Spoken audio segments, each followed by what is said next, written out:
ቀናችሁን ለእግዚአብሔር አሳልፋችሁ ከሰጣችሁ ቀናችሁ ምንም ችግርና እንቅፋት የሌለበት መልካም ቀን ይሆንላችኋል። የብዙዎች ቀን ከጠበቁት በተቃራኒው የሚሄድበት ዋና ምክንያት ቀናቸውን ለእግዚአብሔር አሳልፈው ለመስጠት ፈቃደኛ ባለመሆናቸው ነው።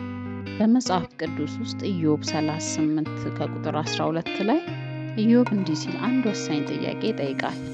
በእውኑ ከተወለድክ ጀምሮ ማለዳህን አዛሃልን ይላል። ቀንህን እግዚአብሔር ባቀደልህ መሰረት እንዲሄድ ከፈለክ ጥረቶችህን ሁሉ በተቻለ አቅም በእግዚአብሔር እጅ ላይ ለማድረግ ሞክር። ያንን ካደረክ በውሳኔ በፍጹም አትጸጸትም። ምክንያቱም በቀኑ መጨረሻ ላይ የጌታን ስም የምታመሰግንበት ብዙ ርዕስ ይኖርሃል። የእግዚአብሔር ቃል በምሳሌ ምዕራፍ 3 ከቁጥር 6 ላይ በመንገዱ ሁሉ እርሱን እወቅ፣ እርሱም ጎዳናህን ያቀናልሃል ይላል። ስለዚህ ዛሬ በልዑል እግዚአብሔር ፊት በአንድ ልብ ሆነን በእምነት ቀናችንን አሳልፈን እየሰጠን እንጸልያለን። አባት እግዚአብሔር ሆይ በእድሜያችን ላይ ስለጨመርከው ቀን እናመሰግንሃለን። ደግሞም ቀናችን አንተ ባቀድከው መሰረት ስለሚሄድና መደበኛ ተግባራችንን እንድንመራ ስለምትረዳን ተመስገን። መጽሐፍ በመዝሙር ምዕራፍ 37 ከቁጥር 5 ላይ ሲናገር መንገድህን ለእግዚአብሔር አደራ ስጥ፣ በእርሱም ታመን፣ እርሱም ያደርግልሃል እንደሚል ጌታ ሆይ በዚህ ሰዓት የመንገዳችንን አደራ ለአንተ እንሰጣለን። ጌታ ሆይ የኛ የሆነው ነገር ሁሉ በክፉዎች እጅ እንዳይወድቅና አንተ ያቀድክልንን ነገር ከግብ እንዲደርስ በኢየሱስ ስም እንጸልያለን።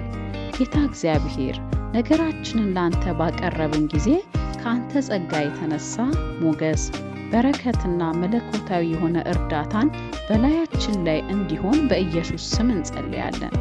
በጌታ በኢየሱስ ስም ከውርደትና ከእፍረት ማምለጥ ይሆንልን። የጌታ የኢየሱስ ስም እንደ ጋሻ በሞገስ እንዲከበን እንለምንሃለን። ወጥመድና የቀን ቸነፈር እንዲሁም ጥፋት በኢየሱስ ስም ከመንገዳችን ላይ ይራቅ። ጌታ ሆይ ከቀስተኞች ቀስት፣ ከክፉዎች ወጥመድ በኢየሱስ ስም ማምለጥ ይሁንልን። ዛሬ የሚያስፈልገንን ነገር ሁሉ በክብር እንደ ክርስቶስ ባለጠግነት እንድትሞላብን እንጸልያለን።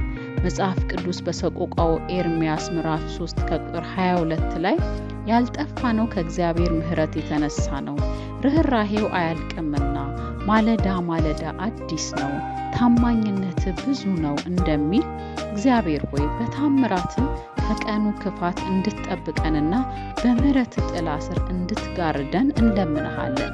ጌታ ሆይ በቃል ላይ እግዚአብሔር የሰራት ቀን ይህች ናት፣ ሐሴትን እናድርግ በእርሷም ደስ ይበለን እንደሚል ጌታ ሆይ በዛሬ ዕለት ደስ እንድታሰኘንና ነፍሳችንን በሐሴት እንድትሞላ እንለምንሃለን።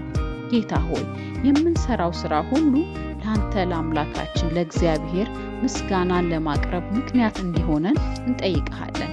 ከፊታችን ያለ የትኛውም ጨለማ በአንተ ብርሃን ይብራ። አምላካችን እግዚአብሔር እንደ ኃያል ከፊታችን ውጣ። ጠማማ የሆነ መንገድ በኢየሱስ ስም ይቅና። በጠላት የተዘጋ ደጅ በኢየሱስ ስም ይከፈት። ይህች ቀን የእግዚአብሔርን ፍቅር፣ መልካምነት በእኛና በቤተሰባችን ላይ የሚገለጥበት ቀን ይሁን። መጽሐፍ በመዝሙር ምዕራፍ 46 ከቁጥር 5 ላይ እግዚአብሔር በመካከሏ ነው፣ አትናወጥም፣ እግዚአብሔርን ፈጥኖ ይረዳታል እንደሚል በሕይወታችን በሁሉም አቅጣጫ ኃያል የሆነውን ክንድህን እንድታሳየንና እኛ ከጠበቅነው በላይ በሕይወታችን ላይ እንድትገለጥ እንጸልያለን። ጌታ ሆይ አሕዛብ ወደ ብርሃናችን ይመጡ ዘንድ ነገሥታትም በእኛ የተገለጠውን የትንሣኤውን ብርሃን በዓይናቸው ያዩ ዘንድ እንጸልያለን። አባት እግዚአብሔር ሆይ ጸሎታችንን ስለሰማ ሰምተህም ስለመለስክ እናመሰግንሃለን። ክብር ሁሉ ተጠቅልሎ ለአንተ ለእግዚአብሔር ይሁን። በጌታ በኢየሱስ ስም አሜን።